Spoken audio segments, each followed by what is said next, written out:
If you are a writer who is completely in love with your current work in progress, keep scrolling. This isn't for you, keep scrolling. I need the writers who are bored with their story or who don't know what story to write next. I'm gonna help you find something to write that actually has weight behind it. And it is probably not where you have been looking. The first thing we need to do is ask a very tough question. What is the worst pain that you have lived through? We are not talking surface level, we are talking emotional. We want the thing that you survived that changed you. It rewired you. And then I need you to ask yourself, what did that thing convince you was true about the world? It doesn't even need to be what is objectively true. It just has to be what felt true at the time. Maybe it taught you that it doesn't matter how much you love someone. That love doesn't guarantee that they will be honest with you. Whatever that is for you, that is interesting. It is personal. It is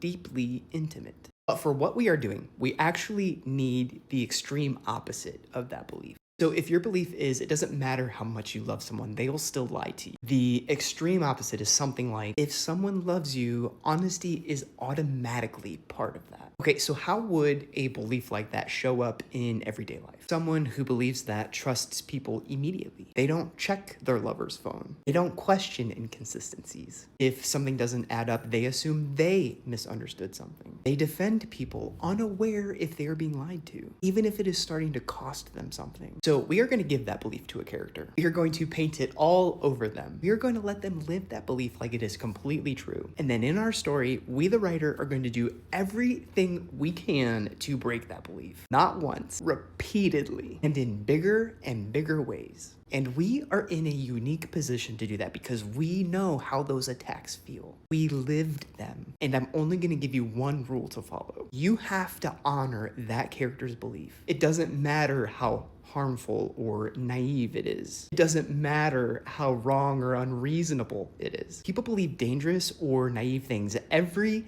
day, and I'm sure you know a few people like that. And they don't give up those beliefs easily. They cling to them even if everything is telling them not to. And unfortunately for some characters, nothing is enough to break it. Up until that life-changing pain that we talked about, we shared this character's belief, didn't we? So the question is not just, will this belief break? It can also be, what happens if it doesn't? And if you want a guided step-by-step system to build this in depth, a system for generating plot and character and conflict through this lens, without forcing ideas or chasing inspiration, a system for creating characters whose actions and dialogue emerge naturally from that belief, I made that system for you. The link is in my bio.